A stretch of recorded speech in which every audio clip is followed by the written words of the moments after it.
Hey, y'all. Welcome back to the Zeitcast. My name is Jonathan Martin, and I am thrilled to be able to do this episode. I've been looking forward to this for a long time because our daughter, Kaitlyn Crain, is on for the first time.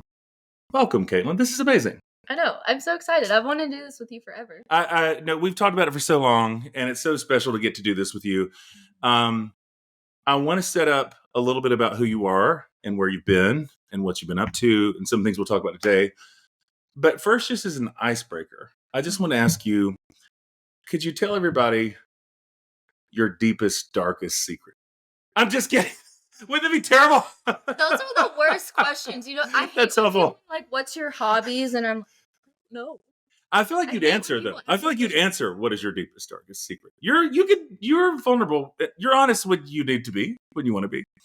To an extent, yes.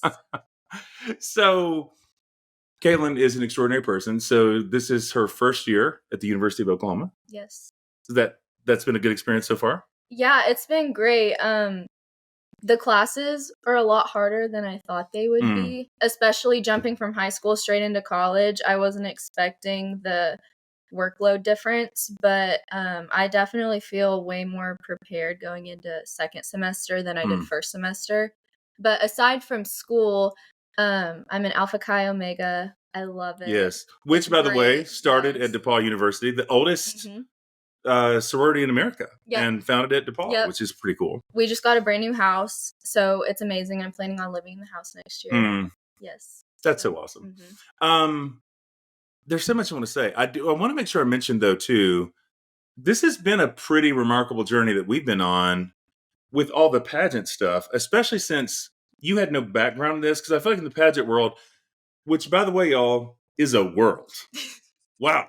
I mean, it is a whole thing. The least. It's a whole thing. No, it's a whole thing. I had no idea. Yes.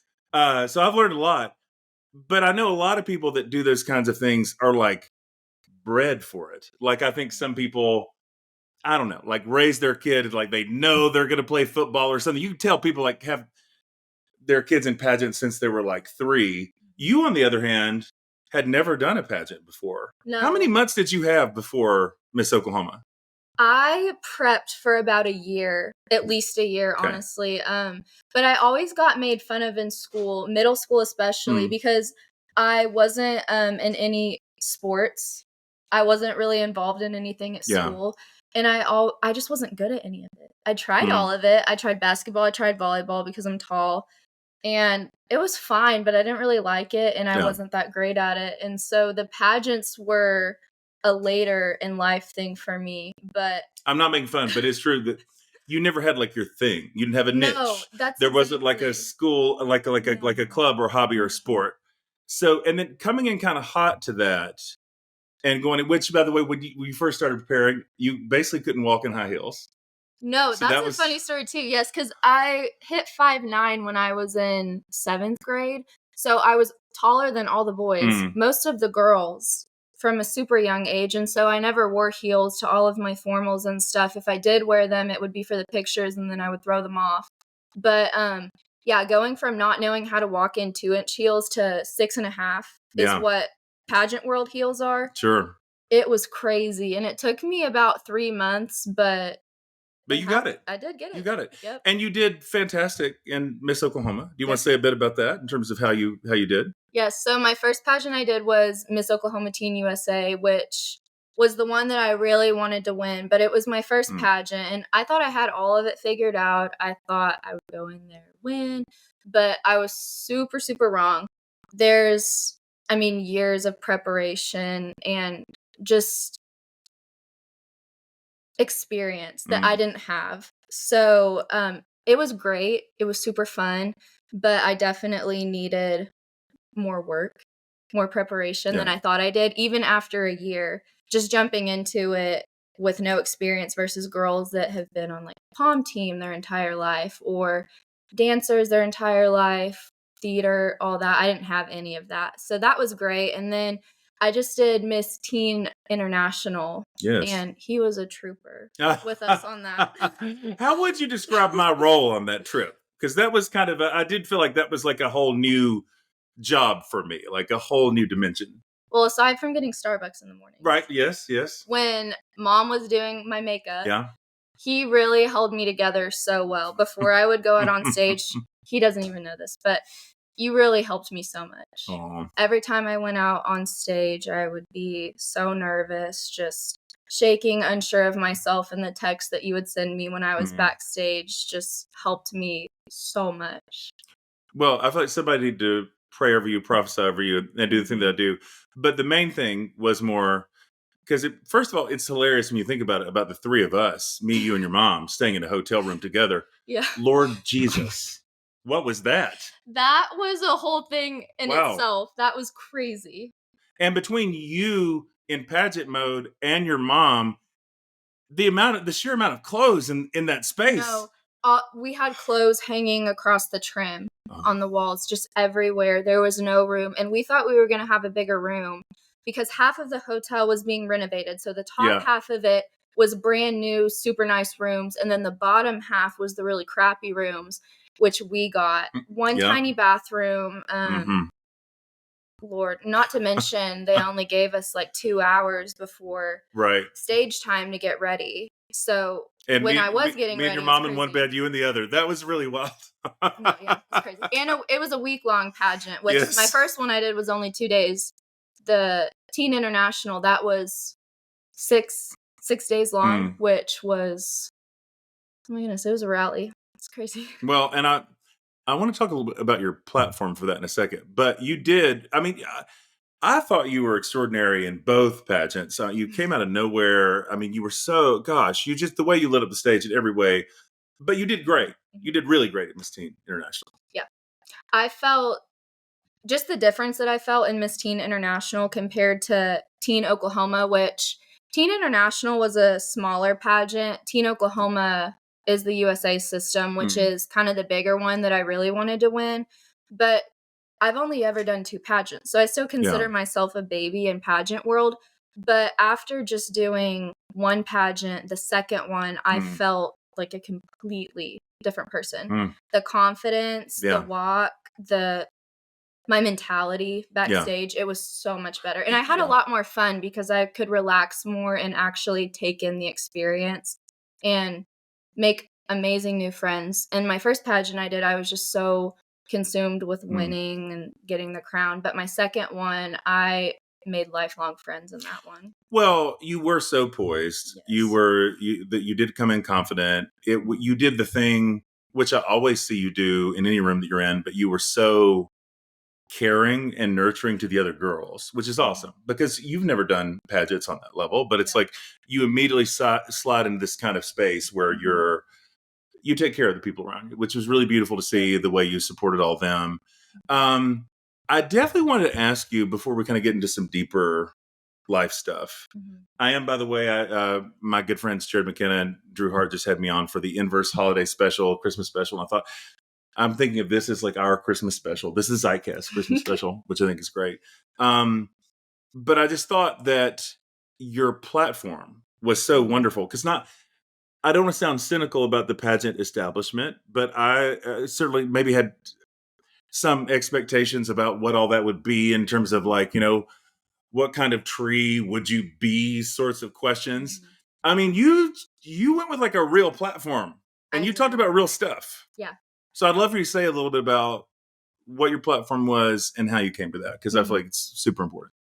So I really struggled with what I wanted my platform to be because I knew in choosing the one that I did, there would come a lot of complicated questions, which I did end up getting at Teen International. Teen Oklahoma, they were pretty easy, but I got a pretty deep one at Teen International. But I really went back and forth with how in depth do I want to go if I choose this. So I started working with Rise Ministries, and they're a nonprofit in Mabel Bassett Corrections Facility, and they work with women and teach them cosmetology skills. And I actually got to go in the prison with Christy Luther. She runs all of it, and see all of it firsthand and hear the women's stories and how they got there and what they're doing now, and just the hope that they have in their cosmetology classes, because they know that when they do get out, they have something to go to. They're not just being thrown out there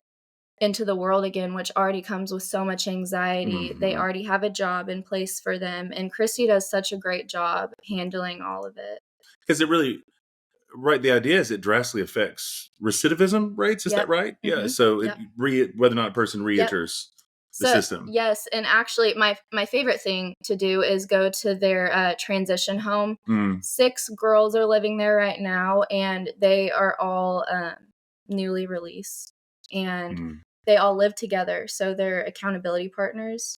And I went over there. It was actually last Christmas for their Christmas party. And it was so great. We just sat and ate dinner. And then we did a little financial piece booklet together. And it was just so amazing. The girls impacted me way more than I ever could have impacted them. That's awesome.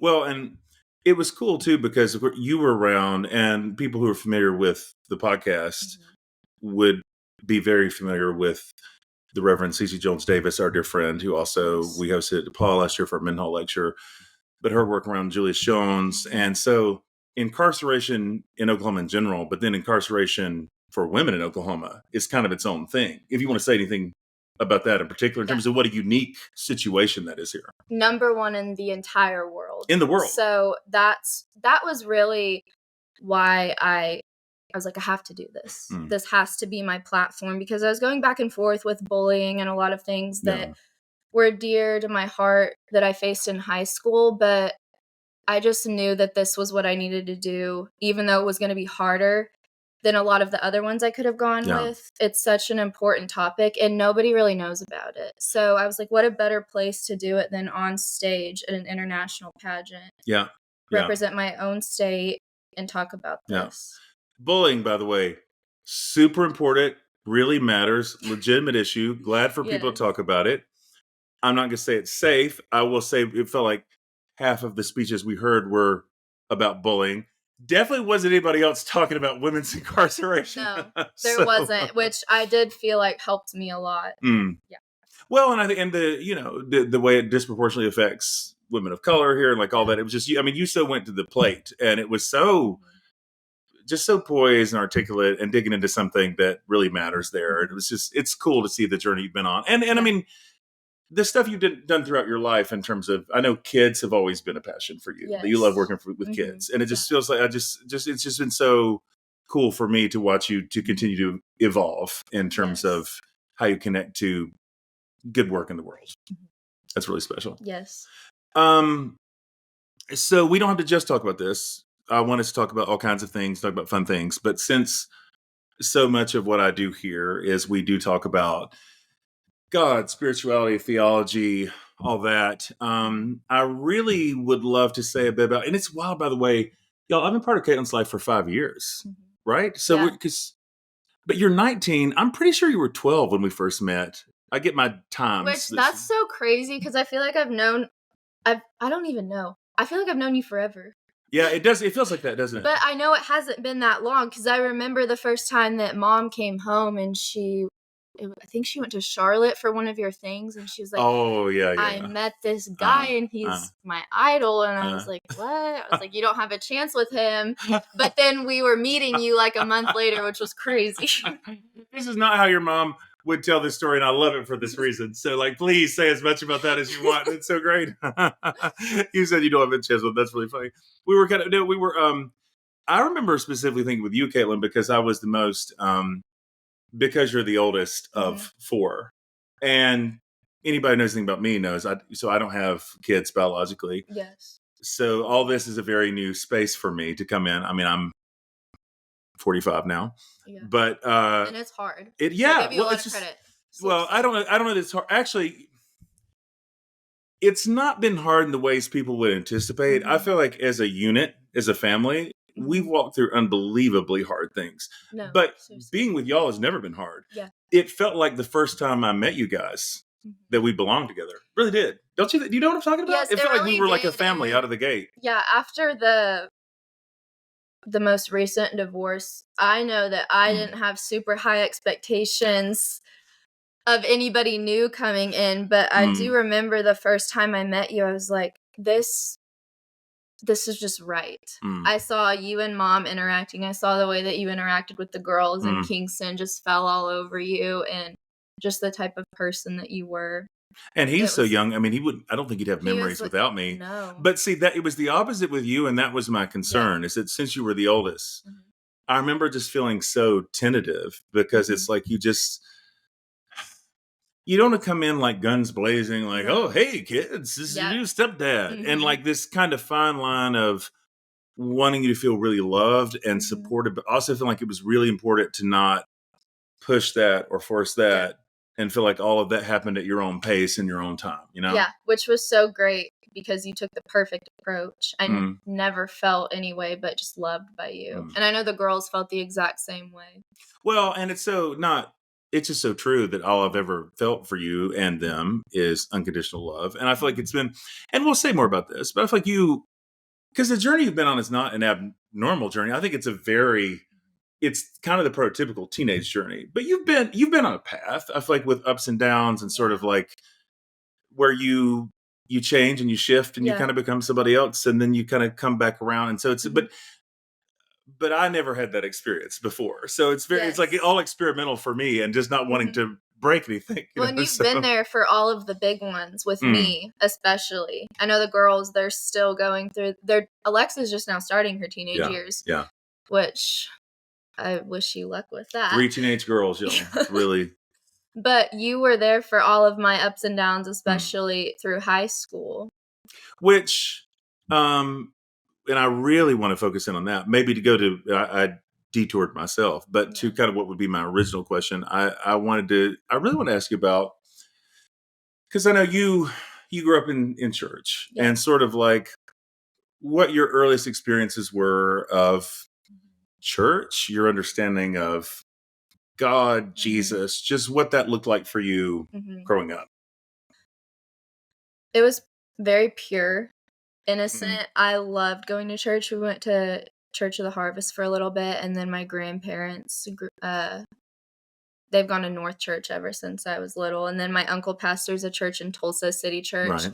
So I always loved going in the kids area, and it was kind of an escape for me, especially in middle school. I got super involved in a little switch group at Life Church, loved it, and I went to a Christian school for my entire life for 12 years, kindergarten through 12th grade, and it was great up until middle school, and that's when things kind of started getting a little bit rough for me, and I don't know how I feel about this. Yeah.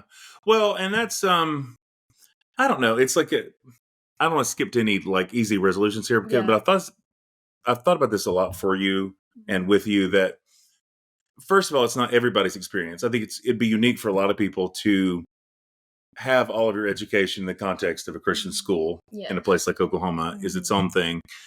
But one of the things, while I know there's been so many things about it's been hard, I love that you've had room to kind of go on a long, winding road at this point in your life, because my experience was exactly opposite. And I think it's true of a lot of people I know who grow up in some kind of a Christian bubble and sort of a church bubble, and basically everything stays okay and sort of relatively normal. Yeah. And they don't really deal with anything hard. They don't necessarily deal with any of the, I don't know, just any of the weirdness and the tensions. And then somewhere around midlife, you hit an iceberg and just explode. I think it's actually way healthier to have time to do some of that when you're younger, and to like have some experience. But that being said, I mean, there's certainly a lot of times that I worried about you just because, I mean, you ran into some hard things. So even when you say like about how there was a period where you felt like things shifted, what was that for you? What did that look like? Well, back to what you were saying, at the age that I started having all these questions and started feeling like, this isn't right. This isn't the Christianity that felt right to me. Growing up as a kid, I was like, why are none of the adults in my life asking these questions? Why have they never thought the things that I'm thinking? And it made me feel like something was wrong with me, and I was questioning and what were those things? What were the things you were thinking? I just knew that the system that I was in, the Christian school I was at, the traditional way of thinking about God, almost more like fear-based. Yeah. I just knew that it didn't sit right with me. Mm. And that's what I had grown up with. But the people at my school really started to just make me question everything that I had believed to be true from a super young age. And that was hard because I had never had any questions before. I never questioned anything. It was just a very pure, I love going to church. I love my little groups thing. I wasn't biased about anything. It was just very different when I started hitting those older teenage years, especially at OCS. When you talk about sort of the purity of your faith before and how much it wasn't fear-based, there's a verse I think about a lot that's been so significant to me, this verse in 1 John that says, perfect love casts out fear. He who fears has not yet been made perfect in love. I feel like while you and your two sisters and your brother are very different, I feel like a thread that I see with all four of you and with your mom, who's behind the camera right now and very proud and excited, is that I feel like you're all intuitive about God and about other stuff. And there's like this intuitive grasp of who God is and not in a negative way. I know you're not going around all the time thinking about, you're not reading theology books. Like that's not your lane. But I feel like you have just this fundamentally on a human level. I feel like you've always had a grasp on who God is and what God is in a way that's beautiful. And then it was like the system you were in was not beautiful, is what I was seeing. So I mean, completely ripped me apart and made me hate everything about God, church. Church now is still super triggering to me if it feels too familiar, which I know is an issue that I have to work out in myself. But it just turned me away from anything that had to do with religion as a whole for so long, which it was really hard. I feel like, and it's like I don't know. I never felt like I don't feel like I'm a sage that sees all these things, but I remember just these particular moments where, because I feel like you have always had an innocence about you and the way you think about faith, and you almost see some of these things from around the corner in terms of like, oh, this is not heading anywhere good. Not because you're not in a good place, but in terms of at some point, the sort of innocence and purity of your faith and that system are going to come into conflict somewhere. I don't want you to say, so there's no pressure here to say more about this than you'd want to, but I know there was a particular season when you were in high school where it felt like some of this stuff really came to a head. So however much or little you'd want to say about that in terms of, because I feel like there was definitely like kind of a defining time for you in terms of where what I had seen for years in terms of residual questions, doubts kind of creeping in, really turning to something more like a full-blown crisis. Well, it's really funny because all 4 years of high school, I never caught a break. My freshman year, severe bullying. Parents were up in the office all the time, but it was just never properly dealt with. And I will say the culture of the boys at this school were something that I don't even know how to explain. I don't know if you would have anything to add on how you feel about it. Well, I don't want to put words in your mouth, but I can tell you I do feel free to say like an observation here, because what was so weird about that, but I think is not unique to the school you were at. I think it's kind of a microcosm of what so many people experience, is that there was a kind of purity culture there where the idea is that whatever sexual purity is up to the girls. Well, every man's a battle. They all have issues. So basically based on how you dress, how you act, how you look, how you present yourself will completely explain the boys' conduct. That's kind of all on your shoulder. So what I saw was like kind of a radical misogyny, because it was like on any given day. And by the way, Kaitlyn, how tall are you? I'm 5'9", and I hit 5'9" in 7th grade, and that's what I was getting at. I mean, starting in 8th grade, I was being sexualized in a way that I had never. Yes. I had never even looked at myself in ways like that. I mean, if my shirt didn't completely cover my butt, I would get called into the office and they would be calling my mom. If my dress was more than 1 inch above my kneecap, I would get sent home. Tape measures pulled out on me every day. And I had never even looked at myself in that type of way. I mean, it was so damaging. And I even think now when I'm wearing an outfit, and sometimes in the back of my mind, those like dress code rules will pop up in my head. And I'm like, that it really affected me more than I knew at the time. And it's so damaging, especially when you're that young. I mean, in 8th grade, I was barely 14 years old. It's so haunting to hear you, because I didn't give you that language. Something it's so interesting to hear you use the language that you were sexualized, because that I think it's so right. It's like, and the reason I asked about your height, like, so you're tall like your mom, you have long legs like your mom. We laugh about this because I'm 6'5", and literally all three of us have the same length of legs. So I'm like all torso, but we are all like have equal length legs. No, so like crazy. When you're like all legs, things fall on you different. So but different. I find this to be such an interesting thing, even the language of being sexualized, that before you would have had kind of a sexual consciousness for yourself, that's projected on you. Yes.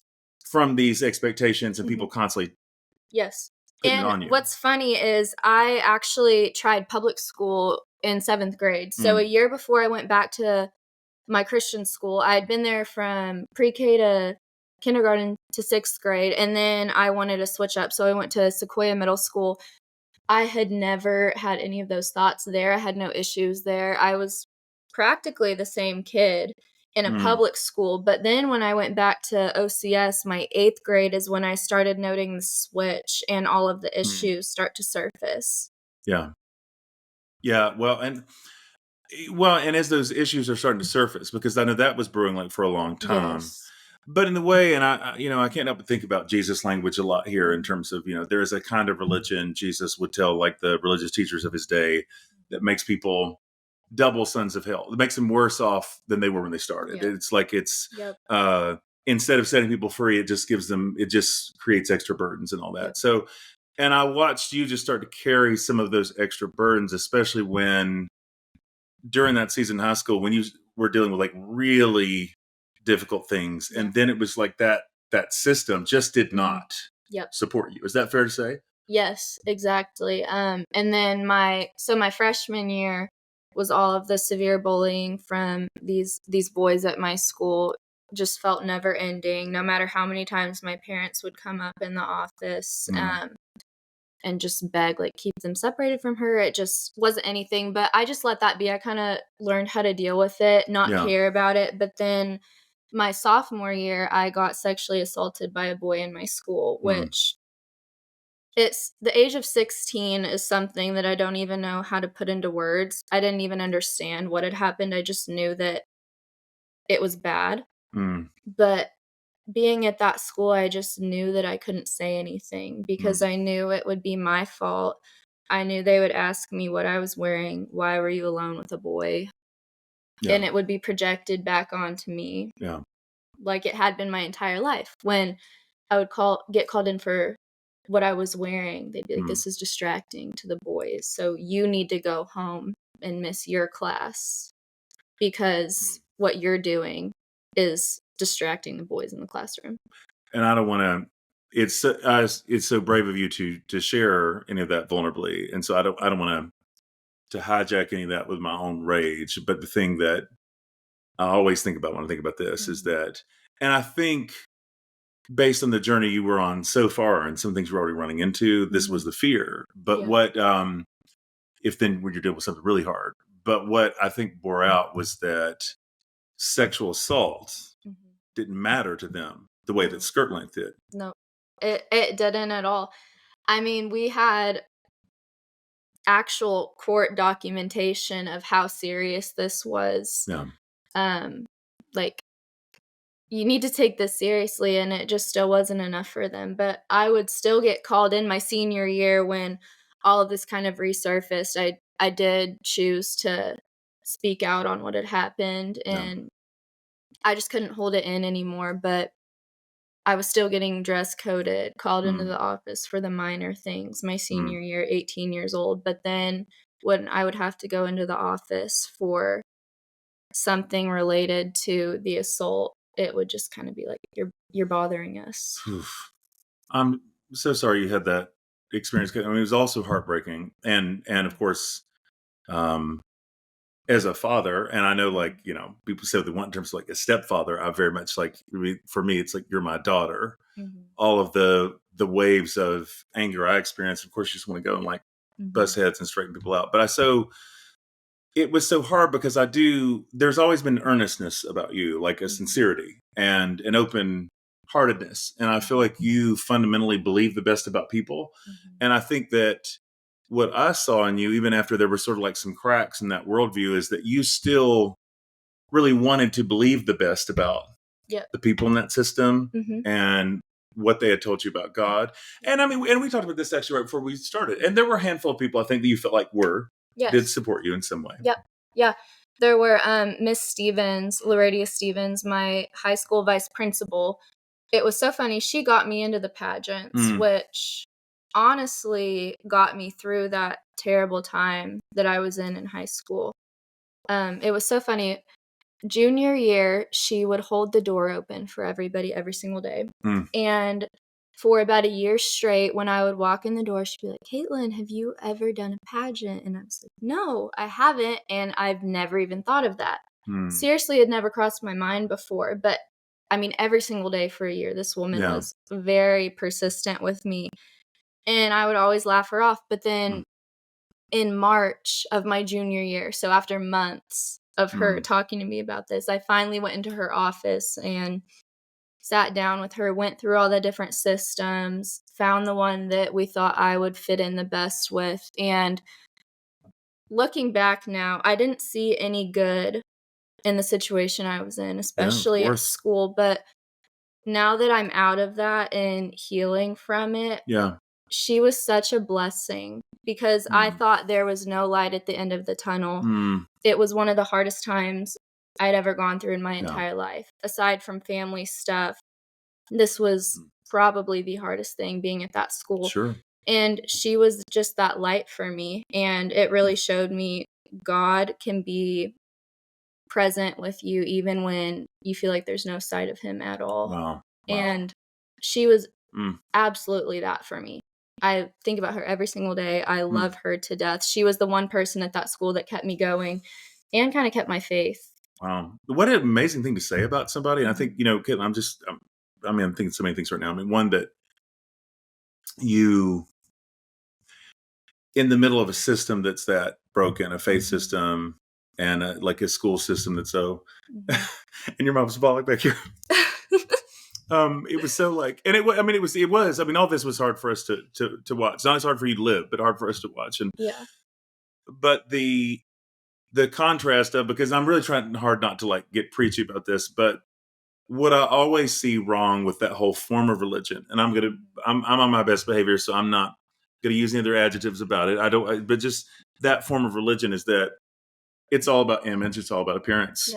It's exactly what Jesus says. It's about like, you care about the exterior of the cup being clean rather than the interior. It's about how it looks in a photo. It's not real. It's not based on reality. So nothing authentic, nothing vulnerable penetrates that. And what I love about this particular person is that even the way you talk about how she engaged you, I mean, instead of operating off of these appearances, which are misleading. I mean, that's the thing we see so often in scripture, like man looks on the outward appearance, God looks on the heart. Is that she engaged you with curiosity. And she saw you for who you really were. Because I don't know anybody who's ever met Kaitlyn that hasn't been overwhelmed by how smart and funny and charismatic and like all the beautiful gifts that you have. But within that system, you just become the person who's like breaking the dress code. You're like the problem child. That's what was really hard for me because I'm not a troublemaker. I never was in school. I mean, I was the kid that when I would get told to be quiet in elementary school, I would start crying. It would ruin my whole day. I hated it. And then in high school, I was kind of viewed as this really bad child with a messed up family, the problem family. It would just be better if they weren't here, but I also had a deep love for this school in some way because I had been there my entire life. I didn't know any better.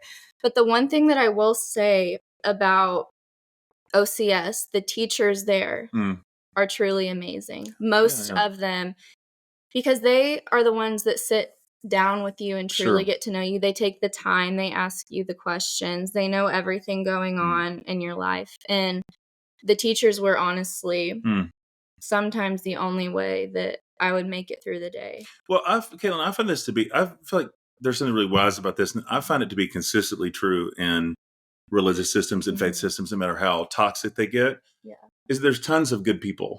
Yes. Who are earnest, open-hearted, sincere, trying to do the right thing.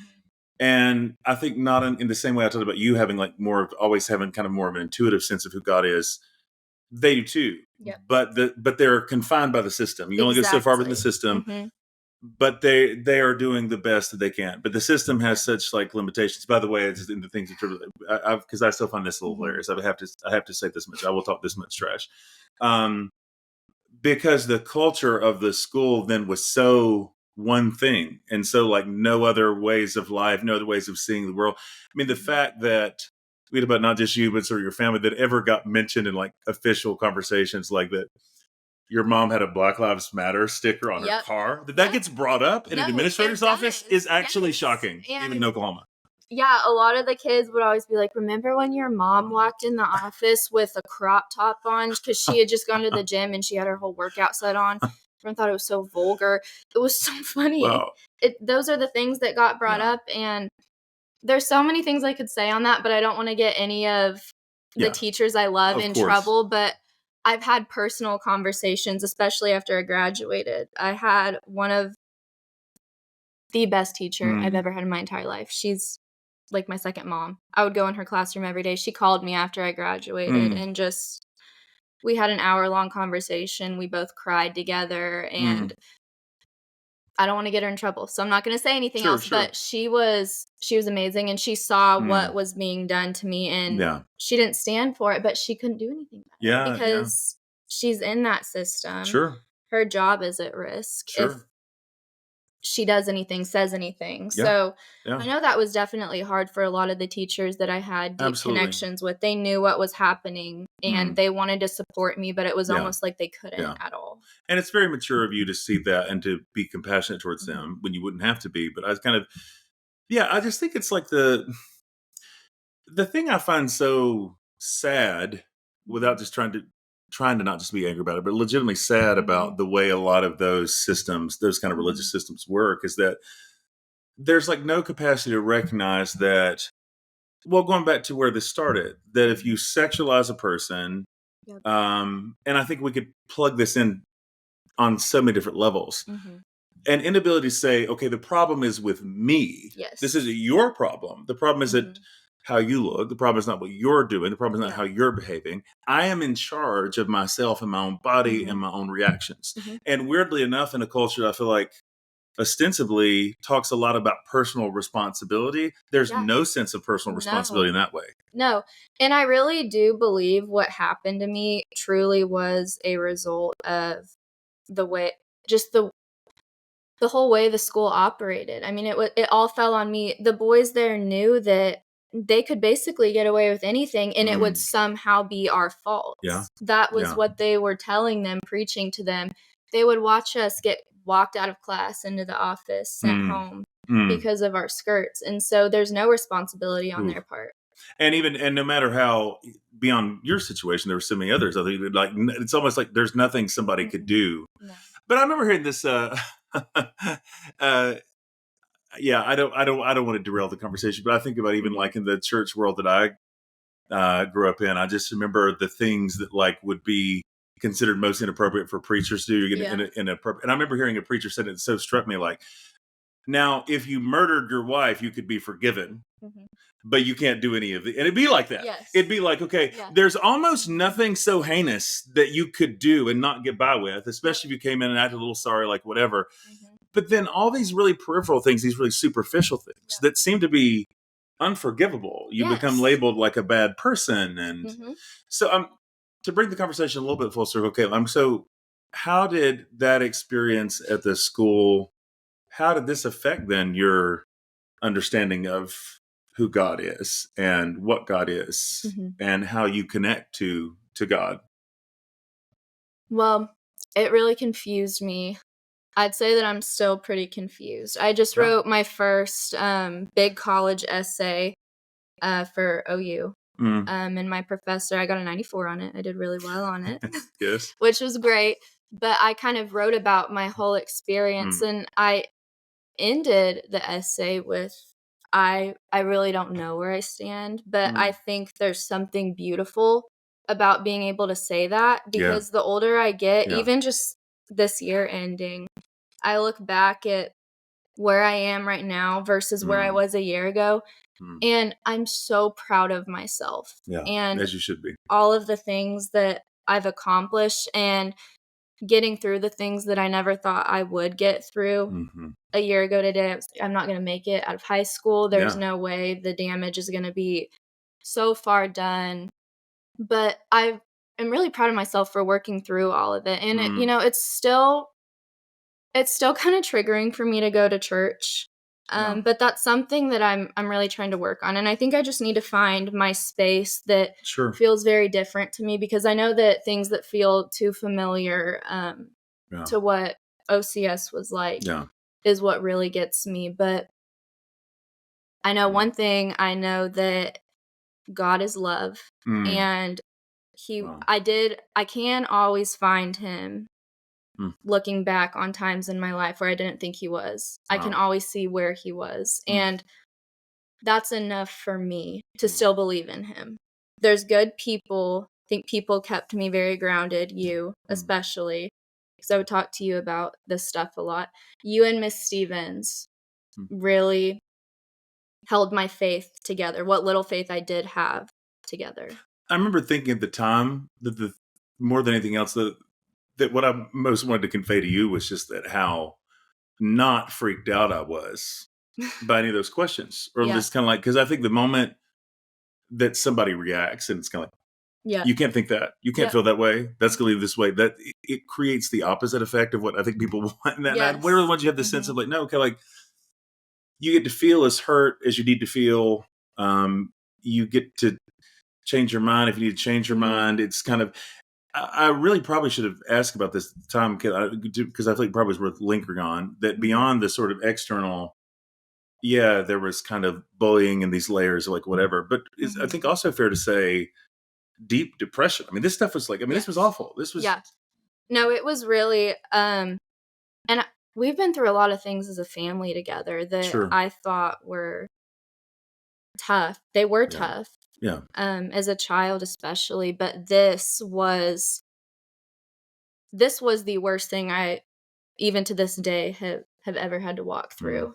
Just so traumatizing, and I'm still healing from it, and sometimes I'm like, it's not working. I'm not healing from it. Even just being back in Edmond for Christmas break and driving down I-35 and to all the familiar places, and I don't like it. Edmond is triggering for a lot of us. It is. I'm like, I want to go back to Norman. If I run into this girl at Walmart or Target while I'm Christmas shopping, like, I'm gonna freak out. I don't want to see these people. I don't want to be around this energy. There's an energy to it, especially when I drive by the school. But I think for me right now, what I'm trying to do, especially going into the new year, is just let God handle all of it, because I honestly don't know how to handle it. I'm still super hurt by what happened to me. I'm still triggered by church. And I feel like all the things that I've been trying to do to, make that recovery more speedy, it's just not really been working. So I'm just kind of letting it all go and happen in its own time. And I know it will, because if I'm here where I am today, as opposed to where I was last year at this time, I know God will work everything out in my life perfectly the way it's supposed to be. So I'm just not rushing anything. And that's amazing. I'm not scared. I'm still hurt, but I really do believe that there's bigger things for me in the future. Why do you think you're not scared? Because if I made it through that period in my life where I did not think there was any way I would ever make it through, and I'm here right now, I know that God will carry me through whatever else I have to walk through in life. So, I mean, obviously things are uncomfortable and they're scary, but I just know whatever life has to throw at me that I'll be able to get through. If I got through high school at that school I was at, nothing really scares me as bad as where I was. Absolutely. But, like almost what is there to fear when you face those things? Yeah, there's not anything to fear. It's so wise, and I think it's so courageous of you to say, I don't know where I land about all of this, but I'm not forcing it, because I know, one, I just, and I feel like this is true in every area for every person about literally anything I can think of. Premature resolutions don't work. I'd never try to traffic with you with like super prescribed wisdom, but I feel like that I can say concretely, skipping to a premature resolution doesn't work. If you try to resolve the tension when inwardly really it's not, then all you end up doing is faking. It doesn't create wholeness. It just creates hiding. It's not healthy. It doesn't make you better. It doesn't make you stronger. So I think recognizing that, give space. It's been really interesting for me because I feel like this journey you've been on now, like for really a couple of years, it's sort of, I'm in this funny place because it's like, on the one hand, it's like, oh, Kaitlyn, well, this is my lane. This is what I do. Is almost everybody in my life is disillusioned with church, religion, God, and trying to figure out how do you piece something together on the other side of that. What does it look like is so much of where my head and heart has been. So it's like, I love being able to have these conversations with you. But even in that, there's something that feels very, in the same way that when you were 12 and they're like this sense of like, I can't force anything in terms of my role in your life or something. Also like, okay, I don't want to push you anything you're not ready for with any of this too, because I think unless the discovery is your discovery, then what does it really mean? Which that feels a little bit rebellious sometimes. I'm like, I don't know why I'm like that, but I've always been like that. It's my mom and dad, when they would be like, you have to do this at this specific time, it would always just make me not want to do it more and be like, ugh. But every single time that I kind of just trust the process, don't stress it, it always works out. And I know that's exactly how my faith journey is going to be. So I'm not worried about it. I mean, I wish that obviously the things I went through wouldn't have happened. But at the same time, I do feel like I'm a lot more prepared than even a lot of adults are. And I feel like when I'm your age, I'm going to have so much more to say, so much more that I believe and I feel solid about. Without question, all the best people that I know have lived through these kinds of experiences. And I feel like as much as I would have wanted to take that pain from you and wish I could rewrite the history and all things, I really do believe it's so much better to go through those things younger. Because what happens is that you have the capacity in ways that wouldn't have been possible for me as a person who was pretty well preserved in the bubble. And Kaitlyn, I mean, I don't mean this like in a holy way, but I truly did. There was nothing about my life that was even remotely like marginal or weird or challenging or rebellious, even like well into my 20s stuff. What I see like with you is like, oh, by the time you're 25, you're going to be like this weathered, wise old soul, because that's the thing. It's like these are the things that break you open to compassion and empathy and like everything that matters. Whereas I feel like people who never hit the iceberg in this way can live to be very old people and yet never move into wisdom. And that's what sometimes makes me feel bad about where I am, because certain people, when I talk about, what happened to me with the assault and stuff, they're like, you don't share that publicly. That's not something that you should talk about. That's a very vulnerable part of your life. But I'm kind of the opposite. I'm like, I have to talk about this so that nobody else feels the way that I did. Because that's exactly how I did feel when it happened. I was like, I can't talk about this. It's shameful. Nobody's going to believe me. Everybody's going to blame me. But when you have to talk about the hard things so that nobody else feels isolated and alone in them. So I'm an open book. I'll talk about anything. Yes, you will. Will, seriously. Mm-hmm. Well, you and I, again, not to be real preachy, but maybe I'll let myself preach a little bit here. Like I think about all the time, like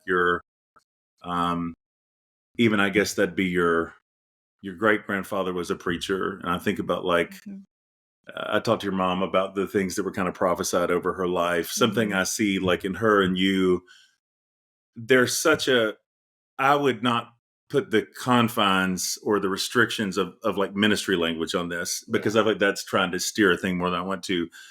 But what I see in y'all is there's such a common thing in terms of this courageous vulnerability that sets other people free. And it's what sets other people free. The Catholic author Henri Nouwen wrote this great book called The Wounded Healer. And the whole idea is that the way that Christ heals the world is not out of his strength, not of his power, but out of his wounds. Exactly. And this is still how God works now. It's through people's wounds. And it's actually only the people who are able to kind of be at home in their wounds and talk about their wounds that are able to bring healing to others. So it's aren't those like the most easy people to connect with that you've ever met in your life? Yeah. Vulnerable people that are willing to share the good, bad, and ugly about their lives. They're the easiest to talk to. They're the easiest to be around. They're magnetic. Yeah. Those are always the people that I gravitate towards to the most. And you're magnetic in this way. You bring this out of people. And I think it's but I think there's this thing that happens like when you suffered,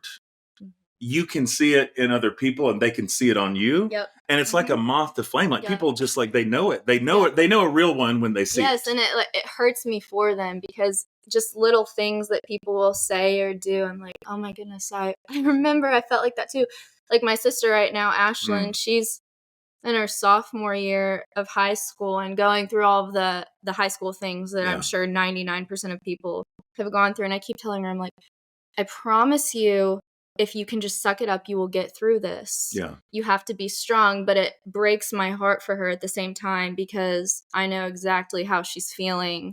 Yeah. It'll never end. Oh my goodness, I have 2 more years left. But Ashlyn is so great too.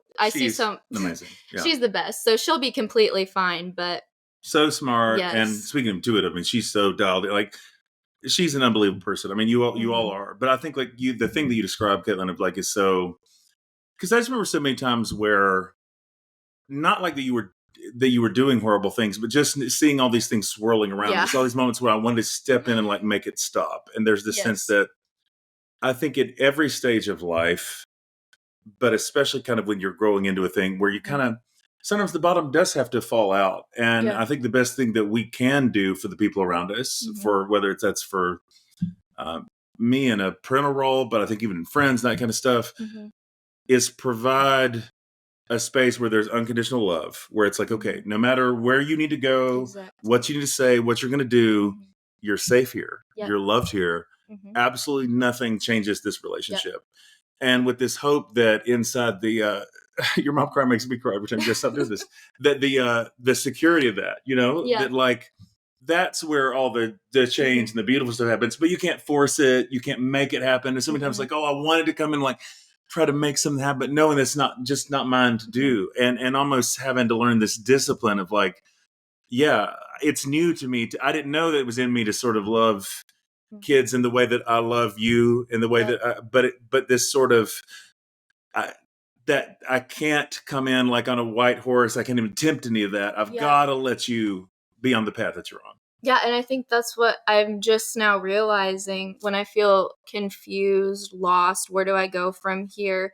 I don't know where to go. I think I don't know is my answer right now. But that for some reason that gives me a lot of peace and comfort, because then I'm just like, well, then God gets to guide that for me. Yeah. And I'm only 19. Yeah. I have so much time left. I don't have to have everything figured out right now. It's just very comforting to me. And we can start to land here, and I almost like the fact that this ends on questions with and answers. Yes.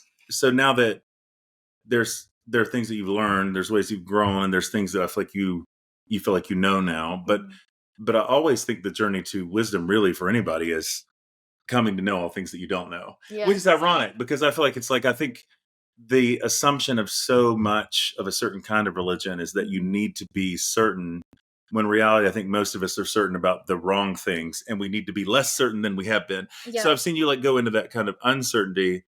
What are the big questions for you now? What are the things that are unresolved that you're thinking about, or a thing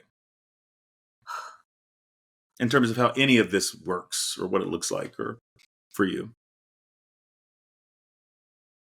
So many things. Seriously, everything that used to be a solid for me when I was little. I mean, like hell, Yeah. Homosexuality, all of that stuff. My mind has been completely changed, and it's hard because when you grow up being told a certain thing, and then where I am right now in life, it's like anything that has judgment tied to it, I just can't do it. Like Kingston, going back to high school, my junior year when Kingston didn't get into school at OCS, and they told my mom that he couldn't come to school with us because they had a fear of him being gay. Yeah. Because of the dresses that he wore and pictures that he took of us being with a single mom and 3 kids and stuff. So I was always taught, like, this is wrong, that's wrong. If you do this, you're going to hell. And I've completely thrown all of that away. I don't know where I stand on it, but I know I don't believe in any of it. So I don't know how to answer what I believe, but I know what I don't believe. Yeah. If that makes sense. Kaitlyn, it more than makes sense. Again, I don't want to jump into these things too heavily, but this is wild because I didn't know we would talk about this. But this is a really particular memory I have in this moment. Yeah. It was right before COVID. I know because it was like COVID was happening. It was the last thing that we did before all that was full blown. So we're talking, this has been several years now. But our good friend Brad Zerzak came in, and we did a weekend thing on hell, judgment, and atonement. Yeah. But because here's the thing, I listened to that. I'd be the first to say, I think it's so presumptuous and weird for anybody to act like they know too much about the afterlife, or be like, well, how do you know? Have you been there? Exactly. That's what turns me off. I'm like, you have no idea. But especially at that school, it's like, they acted like they had everything figured out. Like, when you die, this, and this is going to happen. And this person and that person, for their sins, they're going to be extra punished. Yes. And I never understood any of that. And it's not, and I really believe this, it's not in the Bible the way people think it is. No. They take these texts and they piece them together, and I understand it, but I don't think it's what's there. No, I don't. And because see, really, even for me, there are all kinds of things I would say constructively. Hey, I'd be the first to say, I don't know how all of this math works, but I know what I don't believe. Exactly. And the one thing the thing I'm most willing to stake my life on, and I know a lot of people aren't super comfortable with that, but like, it's not even the language that there's not such a thing as hell, because I think there is. I think you've lived it. I think a lot of people are living it in all kinds of ways. Exactly. And I think there's such a thing as fire, but it's just this idea of eternal conscious torment, that verse I mentioned earlier, that perfect love casts out fear. I've never seen good come out of me either. Torment. I've never seen a person get better. No. I've never seen a person who was going the wrong way, going the right way because they got punished severely enough. And I've heard so many different ways of this being explained. Like, my mom and dad, if I mess up as a kid, they're not going to want eternal torment, punishment for me. They're just going to love me that much more through it, through the confusion, through the bad choices I've made. Yeah. And so I've never understood this. Like, if you don't get this, and this right in this tiny lifetime that all of us are living, there's just no hope for you. You just go to hell. I know, even from a young age, I never really bought into all of that, but I couldn't say that because that went against everything that school and my churches stood for. Kaitlyn, I'm thinking of a particular early church father who said something just like this about how, like, whenever the language was different because it's a very different time, but there was very much this idea that when a person makes a bad choice, it's because they don't see clearly yet. And how would God judge them based on that when they haven't yet come to a place of seeing clearly? There's something you're not seeing yet. Exactly. And what I keep seeing about, like, the way that God's fire works. So I talk about this in, like, my new little book on Advent and Christmas, is that there is how God's fire is purifying as opposed to punishing. So it might be painful, it might be long, but the point is always to correct our vision, so then we can make different kinds of choices that are towards wholeness and integration, not to punish us further. No, exactly. And like if all of this would have happened to me later on in my life, that's not fair to just judge me based on, because your experiences shape who you are as a person and what you believe. And right now, like a couple years ago, if we were going to do the whole heaven and hell thing, I don't know if I would have been going to heaven, because I was like so just not sure about everything. But what you just said is just, I know that that's right in what I believe. I know the things I don't think are true, but I mean, how are you gonna, it's just never made sense to me. The whole eternal torment, no second chances, just because you don't fully understand everything. And I think all of us are kind of living in hell right now, especially in the times that we're living in. For people who think this is scandalous, when Jesus, since the word hell doesn't appear in the Bible, major spoiler alert, but one of the words that Jesus uses that people translate as hell is Gehenna. And the word Gehenna was literally the word that was used for the local trash dump where there was a nonstop fire because you were burning trash, but it was a real place.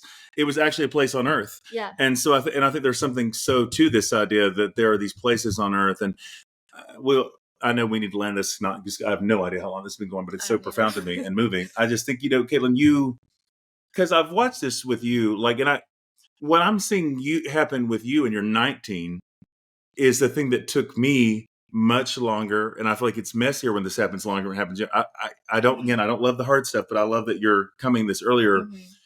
If perfect love cast out fear, well, if fear has been the engine of your faith most of your life, and then now that's not there in the same way, it's really scary and disorienting, because it's like, well, then now why would I do anything? Yeah. Why would I do anything right? Why would I do anything moral? Why would I do but I actually feel like that's a thing that keeps a lot of people from growing up and developing morally, is not saying, oh, well, the reason you do a lot of stuff is because loving God means you love your neighbor and you don't want people to be harmed. Yeah. And you don't actually need the threat of eternal conscious torment to not want to kick the dog, curse out the bank teller, like whatever it is. Like, no, you don't actually need these things to want to do right things and to be a good person. No, exactly. And I mean, I know that those 4 years of high school, those were hard times. Previous years with family stuff, those were hard, and I know those won't be the last hard things that I go through, but I just know that I've made it this far, so nothing scares me anymore. I feel prepared, and I feel, even though I say I don't know, for some reason I just, in my heart, I feel more prepared in my faith than I feel like a lot of older people that I talk to are. No, you've got deep stuff in you, but you've got deep stuff, but you're also like, and this is what makes me feel all the more encouraged too. I think you're as playful as you've ever been, and as fun, and it's like, you know what I'm saying? Like you're and not holding on to things too lightly. That's also, I think, part of the maturity is like, you're kind of like, what is the worst thing that can happen? No, seriously. It's like, I mean, nothing worse can happen. No, that I haven't already been through. So you've got modeling gigs that are happening now. That's really exciting. For people who want to connect with you and the stuff you're doing, what's the best way for people to follow you? Instagram. Okay. I need to change my Instagram username because it's ridiculous and long.